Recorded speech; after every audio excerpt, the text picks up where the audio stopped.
12 साल का एक लड़का था, चिंटू।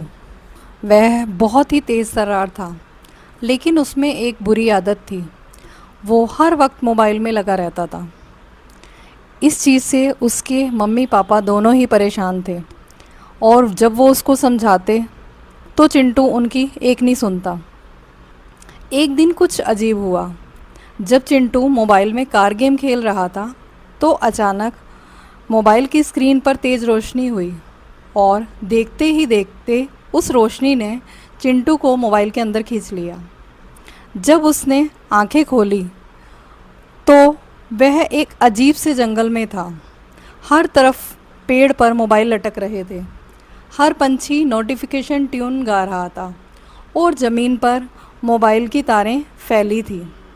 चिंटू घबरा गया। तभी उसने देखा कि उसके सामने एक उल्लू खड़ा है, जिसने कि चश्मा पहना है। उल्लू ने बोला, स्वागत है, मोबाइल की दुनिया में तुम्हारा स्वागत है। यहाँ वो बच्चे आते हैं जो मोबाइल को छोड़ना भूल जाते हैं। चिंटू बोला, मुझे वापस जाना है। उल्लू बोला, वापस जाने के लिए 3 सबक सीखने होंगे, वरना तुम कभी भी घर वापस नहीं जा पाओगे। इसके बाद उल्लू ने बोला, पहला सबक, जो चलता है वही चलता है। उल्लू चिंटू को एक जगह ले गया। वहाँ पर सोफ़े पे कुछ बच्चे लेटे हुए थे। उनके हाथ में मोबाइल थे, लेकिन उनके पैर पत्थर के बन चुके थे।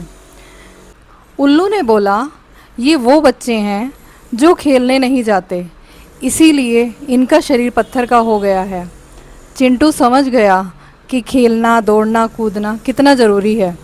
उसने कसम खाई कि मैं रोज़ मैदान में खेलूँगा, मोबाइल में नहीं। इसके बाद दूसरा सबक, जो देखता है वही बनता है। अब वो एक जगह और पहुँचे जहाँ बच्चे मोबाइल में हिंसक गेम खेल रहे थे और आपस में लड़ रहे थे।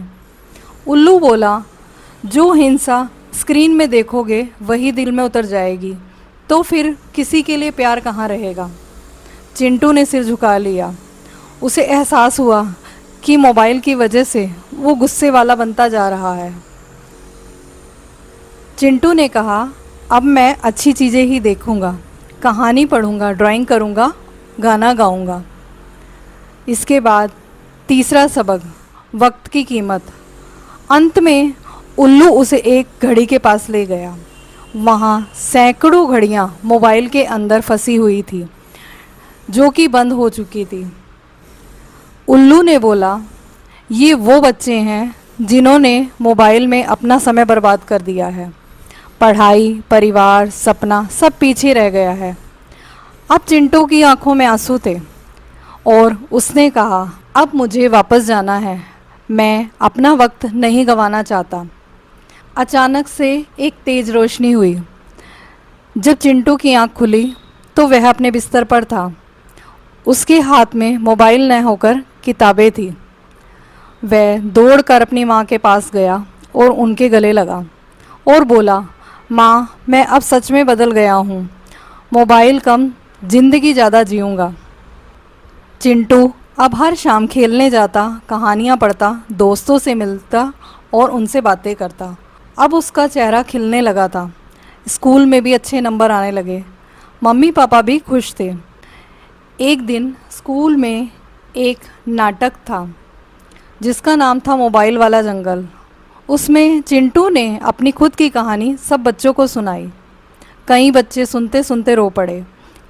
कई बच्चों ने अपने मोबाइल पापा को दे दिए, और इस तरह चिंटू की कहानी औरों के लिए भी एक सीख बनी। सीख, मोबाइल तुम्हारा खिलौना है, जीवन नहीं। खेलो, सीखो, बनो सितारे, मोबाइल को रखो किनारे। ऐसी ही और कहानियाँ देखने के लिए चैनल को सब्सक्राइब कीजिए।